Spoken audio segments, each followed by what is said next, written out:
Hello everybody, welcome to first class education. स्वागत है आपका हमारी क्लास में। फ्रेंड्स, आज से हम करेंट अफेयर रिवीजन के नाम से एक नई सीरीज स्टार्ट कर रहे हैं जिसमें आपको डेली के करेंट अफेयर का रिवीजन होगा। यह वीडियो रहेगा वो हमेशा शाम में आया करेगा, जो आपके दिन भर का जो करेंट अफेयर रहेगा उससे आपको अपडेट करेगा।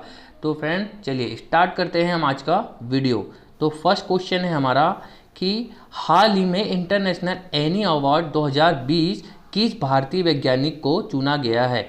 जो एनी अवार्ड है उससे किस भारतीय वैज्ञानिक को चुना गया है। तो हमारे ऑप्शन है प्रोफेसर CN राव, के सिवान और हेमंत कुमार पांडे और है सस्मिता लैंका। तो फ्रेंड्स, यह अवार्ड से किसे नवाजा गया है? तो इस अवार्ड से प्रोफेसर CN राव जी को नवाजा गया है। फ्रेंड्स, इन्होंने क्या किया है? इन्होंने हाइड्रोजन का भंडार जो है, हाइड्रोजन जो फोटो केमिकल करण है उसके बारे में इन्होंने बहुत ही विशिष्ट काम किया है हाइड्रोजन के लिए, तो इसलिए इन्हें एनी अवार्ड से नवाजा गया है। फ्रेंड्स, जो प्रोफेसर राव है वह 1985 और 1989 तक के हमारे क्या रहे, प्रधानमंत्री के वैज्ञानिक सलाहकार भी रहे और 2005 और 2014 में भी 2014 तक के भी यह वैज्ञानिक सलाहकार रहे। इनको कौन कौन सा अवार्ड मिल सके फ्रेंड? तो भारत की बात करें हम, यदि भारत की बात करें तो भारत के पद्म भूषण, कौन सा फ्रेंड्स? पद्म भूषण अवार्ड और पद्म श्री, भारत का जो पद्म श्री अवार्ड है, पद्म श्री अवार्ड भी इनको मिल चुका है। और प्रोफेसर राव को भारत का सर्वोच्च सम्मान कौन सा होता है? भारत रत्न। कौन सा होता है फ्रेंड्स? भारत रत्न से भी नवाजा जा चुका है। यह कब मिला इनको? 1999 में इनको यह अवार्ड मिला था। ठीक है फ्रेंड्स, तो आई होप आपको यह क्वेश्चन समझ में आया होगा। इसका डिस्क्रिप्शन सब फ्रेंड्स आपको वीडियो के लास्ट में मिल जाएगा, आप यहाँ से भी सारी चीज़ें वीडियो पॉज करके इसको पढ़ सकते हो। ठीक है, हम नेक्स्ट क्वेश्चन की तरफ चलते हैं। तो हमारा नेक्स्ट क्वेश्चन है आज का, हाल ही में किस सरकार ने पौधारोपण को प्रोत्साहित करने के लिए अंकुर योजना की शुरुआत की है? तो वह कौन सा है फ्रेंड्स राज्य? वह हमारा राज्य है मध्य प्रदेश। कौन सा है फ्रेंड्स? मध्य प्रदेश राज्य है जिसने क्या किया है कि अंकुर योजना की शुरुआत की है। मध्य प्रदेश की बात करें तो मध्य प्रदेश के जो CM है, CM कौन है यहाँ के? शिवराज सिंह चौहान है। कौन है? शिवराज सिंह चौहान है। ठीक है, यहाँ के यदि राज्यपाल की बात करूँ मैं तो राज्यपाल कौन है यहाँ के? आनंदीबेन पटेल है। कौन है? आनंदीबेन पटेल है। ठीक है फ्रेंड्स, तो अंकुर योजना में हुआ क्या है, इसके तहत क्या हुआ है फ्रेंड्स? पौधे लगाने वाले लोगों को अवार्ड से चयनित किया जाएगा। जो लोग पौधे लगाएंगे उनको अवार्ड मिलेगा। अब इसमें क्या बताया गया है कि एक वायुदूत ऐप है। कौन सा है फ्रेंड्स? वायुदूत। क्या नाम है उस ऐप का? आप नोट कर लीजिएगा, वायुदूत। मैं आपको बोलते जा रहा हूँ, पेन अच्छे से काम नहीं कर रहा है। ठीक है, सॉरी। वायुदूत ऐप है जिस पर आपको अपना रजिस्ट्रेशन करना होगा और इस पर क्या होगा, जो सहभागी पौधा लगाते हैं उन्हें एक तस्वीर अपलोड करनी होगी और 30 दिन तक के पौधों की देखभाल करनी होगी। और यदि इस 30 दिन तक के आप पौधों की देखभाल कर लेते हो तो आपको अपनी दूसरी तस्वीर उस पर अपलोड करनी होगी, जिससे आपको सरकार को अवार्ड देने में सुविधा हो सके। तो फ्रेंड्स, आपको कुल मिलाकर बात यह है कि आपको एक पौधा लगाना है और उस पौधे की देखभाल करनी है।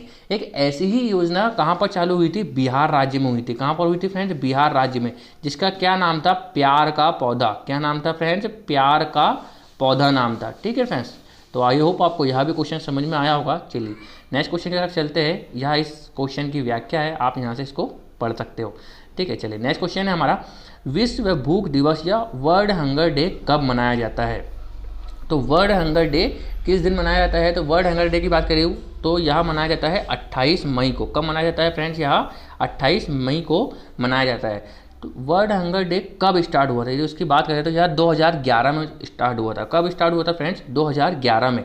वह भी किस प्रोजेक्ट के तहत हुआ था? World hunger day the hunger project. एक प्रोजेक्ट था दी हंगर करके। कौन सा फ्रेंड्स? द हंगर प्रोजेक्ट था, जिसके तहत 2011 में इसकी शुरुआत होती है। ठीक है फ्रेंड्स, इसमें क्या होता है, यह जो हंगर डे, इसमें भूख और गरीबी की समस्या के समाधान के उद्देश्य से इसको मनाया जाता है। इसके फलस्वरूप इसे भूख हंगर इंडेक्स से भी जारी करता है। तो यह भूख हंगर जो इंडेक्स है 2020 में ये जारी हुआ था, जिसमें भारत की रैंक की बात करूं मैं तो कितनी थी भारत की रैंक? 107 थी। कितनी थी? 107 देशों में, सॉरी 107 देशों में 94वें नंबर पे कौन था? हमारा भारत था। ठीक है फ्रेंड्स, तो चलिए आगे चलते हैं। आई होप आपको यह भी क्वेश्चन समझ में आया होगा। यह इसकी व्याख्या है, आप व्याख्या देख लीजिएगा इसमें क्या है, ठीक है। चलिए आगे चलते हैं। नेक्स्ट क्वेश्चन है हमारा, केंद्रीय मंत्रिमंडल ने अड्डू शहर में भारत के एक नया वाणिज्यिक दूतावास खोलने की मंजूरी दी है या मंजूरी की गई है। यह शहर कहाँ पर स्थित है या कौन से देश में स्थित है? तो ऑप्शन है हमारा चीन, सिंगापुर, जापान, मालदीव। तो फ्रेंड्स अड्डू शहर की बात करूँ तो अड्डू शहर कहाँ पर स्थित है फ्रेंड्स? मालदीव में स्थित है। कहाँ पर है फ्रेंड्स? यह मालदीव में स्थित है। अब मालदीव के बारे में कुछ बात कर लेते हैं। मालदीव के राष्ट्रपति की बात करूँ तो यह कौन है? इब्राहिम मोहम्मद सोलेह। कौन है फ्रेंड्स? इब्राहिम मोहम्मद सोलेह। कौन है इनके? मोहम्मद सोलेह। यह इनके यहाँ के राष्ट्रपति है। राजधानी की बात करूँ, कैपिटल की बात करूँ तो माले है। कौन सी हो जाती है? कैपिटल माले हो जाती है। और मुद्रा की बात करूँ तो मुद्रा हो जाती है मालदीवियन रुपया। क्या जाती है? मालदीवियन रुपया। अब हम इसके बारे में कुछ बात कर लेते हैं कि वाणिज्यिक दूतावास क्या होता है। तो भारत सरकार ने मालदीव के अड्डू शहर में नया वाणिज्यिक दूतावास खोलने के लिए मंजूरी दी। कब मंजूरी दी? 25 मई को दी है। कब दी है फ्रेंड? 25 मई को दी है। मालदीव में पहला वाणिज्यिक दूतावास खोलने संबंधी निर्णय चीन के देश में अपना प्रभाव बढ़ाने के लगातार प्रयासों के बीच किया है। अभी आपको पता होगा कि श्रीलंका में क्या हुआ है, चीन ने एक जो बंदरगाह है उसको बनाने के लिए मंजूरी मिल गई है। कहाँ पर? श्रीलंका में। तो चीन क्या कर रहा है? अपनी ताकत बढ़ाते जा रहा है। इसी को देखते हुए भारत ने उसे अपने पड़ोसी देश मालदीव में एक वाणिज्यिक दूतावास खोलने के लिए एक शहर को चुना है। वह कौन सा है? अड्डू शहर है। भारत की पड़ोस पहले की नीति है। भारत की एक नीति है पड़ोस पहले की नीति में इस देश में मालदीव का महत्वपूर्ण स्थान है और मालदीव हिंद महासागर क्षेत्र में भारत के समुद्री पड़ोसी देशों में से आता है। ठीक है फ्रेंड्स, तो आई होप आपको यह भी क्वेश्चन समझ में आएगा। चलिए हम आगे चलते हैं। यह इसकी व्याख्या है, आप इसको पॉज करके देख सकते हो। चलिए आगे चलते हैं। हम नेक्स्ट क्वेश्चन है हमारा। नेक्स्ट क्वेश्चन की बात करूँ तो पंजाब के मोहाली इंटरनेशनल स्टेडियम का नाम बदलकर किस खिलाड़ी के नाम पर रखा गया है? तो ऑप्शन है हमारे मेजर ध्यानचंद जी, संदीप सिंह, बलबीर सिंह सीनियर और बाइंचुंग भूटिया। तो इसका ऑप्शन हो जाएगा फ्रेंड्स बलबीर सिंह सीनियर। इसका क्या मतलब ऑप्शन हो जाएगा? बलबीर सिंह सीनियर इसका आंसर हो जाता है। बलबीर सिंह सीनियर के बारे में हम कुछ जान लेते हैं। जैसे कि बलबीर सिंह जो सीनियर थे, यह ओलंपिक में 3 बार गोल्ड मेडल जीत चुके हैं। कितने बार? 3 बार ओलंपिक में हमको क्या ला चुके हैं? गोल्ड मेडल दिला चुके हैं। बलबीर सिंह जो सीनियर है उनकी जो पुण्यतिथि कब थी? 25 मई को थी। इनकी कब थी? 25 मई को। इसी के दिन क्या हुआ? मोहाली इंटरनेशनल का नाम बदलकर बलबीर सिंह सीनियर कर दिया गया है। इनका जो इनकी एज कितनी थी? तो 90 वर्ष में यहाँ इनका निधन हुआ है। ठीक है फ्रेंड्स, अब इन्होंने जो 3 ओलंपिक मेडल जीते वह कब की बात है? तो इन्होंने क्या हुआ? 1952 में ओलंपिक खेलों के फाइनल में, यह वर्ल्ड रिकॉर्ड है कि नीदरलैंड थे। फाइनल में कौन था? नीदरलैंड और भारत था जो ओलंपिक के फाइनल में लड़ा गया था, जिसमें भारत ने 6-1 से जीत दर्ज की थी। कितने? 6-1 से जीता, जिसमें जो 5 गोल थे वह किसने किए थे? बलबीर सिंह सीनियर ने किया था, जो एक विश्व रिकॉर्ड है जो आज तक के कोई नहीं तोड़ सका है। ठीक है, और 1957 में इन्हें पद्मश्री मिलता है। अब पंजाब की बात करें तो पंजाब के जो मुख्यमंत्री है कौन है? कैप्टन अमरिंदर सिंह है। राज्यपाल वीपी सिंह बदनौर है और जो राजधानी है वह चंडीगढ़ है। ठीक है फ्रेंड्स, आप यहाँ पर पढ़ सकते हैं बाकी सारी बातें इनके बारे में। चलिए आगे चलते हैं और नेक्स्ट क्वेश्चन देखते हैं। तो हमारा नेक्स्ट क्वेश्चन है, हाल ही में आए तूफान यास की उत्पत्ति हुई है। यास की उत्पत्ति कहाँ हुई है? बंगाल की खाड़ी, अरब सागर में, प्रशांत महासागर में या अटलांटिक महासागर में? तो इसका ऑप्शन हो जाता है बंगाल की खाड़ी में। यास तूफान कहाँ बना है फ्रेंड? बंगाल की खाड़ी में बना है। इससे पहले एक और तूफान आया, वह कमेंट बॉक्स में आपको बताना है कि वह कौन सा तूफान था जो आया था। आगे चलते हैं। यास के बारे में बात करें हम तो पश्चिम बंगाल और उत्तर उड़ीसा के तट के इलाकों पर चक्रवाती तूफान यास आया, क्योंकि बंगाल की खाड़ी उसी आप मैप में, इंडिया के मैप में जाकर देख सकते हो। यास का जो नाम है वह किसने रखा है? तो यहाँ ओमान ने रखा है। किसने रखा है फ्रेंड्स? ओमान ने रखा है। कहा जाता है कि यास शब्द फारसी भाषा से उत्पन्न हुआ है। किससे हुआ है? फारसी भाषा से उत्पन्न हुआ है और अंग्रेजी में इसका अर्थ होता है जैस्मिन। अंग्रेजी में इसका अर्थ क्या होता है फ्रेंड? जैस्मिन इसका अर्थ होता है। पश्चिम बंगाल में भूकंप भी आया इसके तहत। क्या हुआ है? पश्चिम बंगाल में भूकंप के तहत, इसके तहत भूकंप आया यास के तहत, और इसकी जो तीव्रता मापी गई है वह 3.8 रिएक्टर पैमाने पर मापी गई है। रिएक्टर पैमाने की बात कर लूँ तो आप रिएक्टर पैमाने की बात में बताऊं आपको तो रिएक्टर पैमाना जो है अमेरिकी भूवैज्ञानिक चार्ल्स रिएक्टर के नाम पर है, और चार्ल्स रिएक्टर ने जर्मन भूवैज्ञानिक बेनो गुटेनबर्ग के साथ मिलकर भूकंप नापने के लिए जो है ये सिस्मोग्राफ बनाया था। जो रिएक्टर पैमाना, जो भूकंप नापने का जो अपना जो सिस्मोग्राफ है, वैज्ञानिक पैमाना जो है कौन सा है, वह सिस्मोग्राफ है, जिससे हम भूकंप है मापते हैं। ठीक है फ्रेंड्स, तो आई होप आपको यहाँ भी क्वेश्चन समझ में आएगा। उसका आंसर रहता है बंगाल की खाड़ी। चलिए आगे चलते हैं हम और नेक्स्ट क्वेश्चन देखते हैं, या इसकी सारी व्याख्या है। ठीक है फ्रेंड्स, चलिए IPL 2021 के 14वें सीजन में बचे हुए बाकी मैचों का दूसरा चरण किस देश में कराया जाएगा। आप जानते हैं कि IPL में अभी जो स्टार्ट हुआ था भारत में, उसमें अभी तक के 29 मैच खेले जा चुके हैं। कितने फ्रेंड्स? 29 मैच खेले जा चुके हैं। अब जो बाकी जो उसका सेशन है, अगला सेशन वह कब होगा? 18 से 19 सितंबर 18 से 19 सितंबर से स्टार्ट होगा और 9 से 10 अक्टूबर तक के IPL चलने वाला है। कहाँ पर चलेगा फ्रेंड्स? तो यह चलने वाला है UAE में। ठीक है, कहाँ पर चलेगा? यूनाइटेड अरब अमीरात में। इसके प्रेसिडेंट कौन है? तो खलीफा बिन जायद अल नहयान। कौन है इसके प्रेसिडेंट? खलीफा बिन जायद अल नहयान। राजधानी की बात करूँ तो आबू धाबी हो जाती है इसकी राजधानी, और मुद्रा की बात करूँ तो UAE दिरहम। कौन सी है?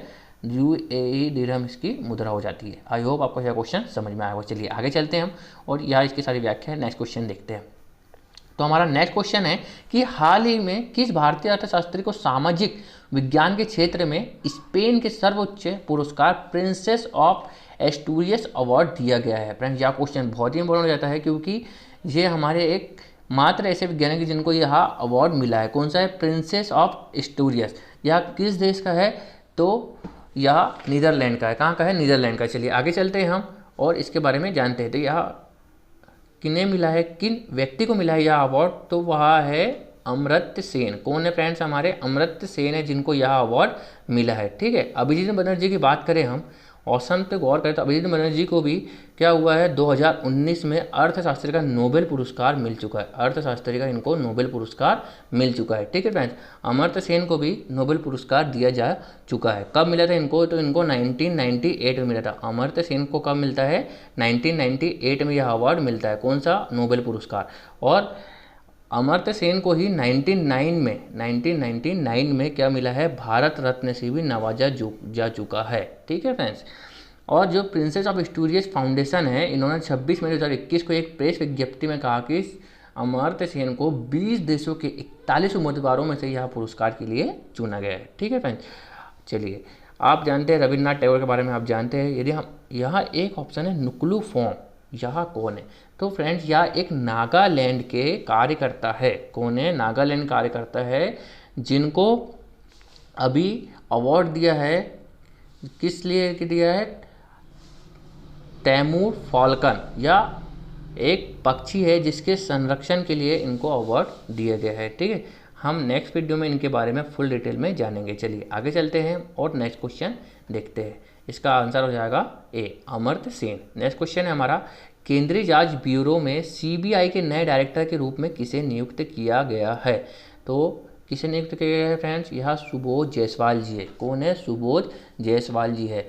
तो ये नियुक्त कैसे, यदि हम माने तो CBI के जो निदेशक के डायरेक्टर है, ये कैसे नियुक्त किए जाते हैं? तो PM और कौन होता है इसमें? एक कमेटी बनती है जिसमें PM होते हैं, हमारे चीफ जस्टिस ऑफ इंडिया होते हैं, और लोकसभा के विपक्ष के नेता जो अभी कौन है? अधीर रंजन चौधरी जी है। जो अधीर रंजन चौधरी है, इन तीनों की एक कमेटी बनाई जाती है और इनकी अध्यक्षता कौन करते हैं? हमारे PM मोदी, मतलब PM अभी जो कौन है? मोदी जी है। ये अध्यक्षता इन्होंने की है और इसके तहत फैसला लिया गया है कि अभी हमारे CBI के अध्यक्ष कौन बनेंगे? सुबोध जायसवाल जी बनेंगे।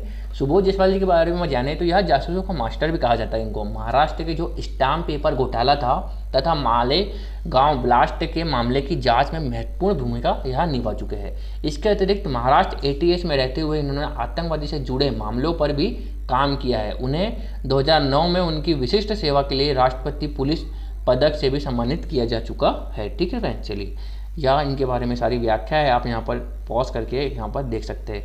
हम वैसे ऑप्शन की बात करते हैं तो हमने ऑप्शन पे गौर नहीं किया। CBI के जो पहले डायरेक्टर थे वो कौन थे? DP कोहली थे। कौन थे फ्रेंड्स? DP कोहली थे। ठीक है, चलिए आगे चलते हैं हम नेक्स्ट क्वेश्चन है हमारा, और आज का यह हमारा लास्ट क्वेश्चन है, 10वां क्वेश्चन।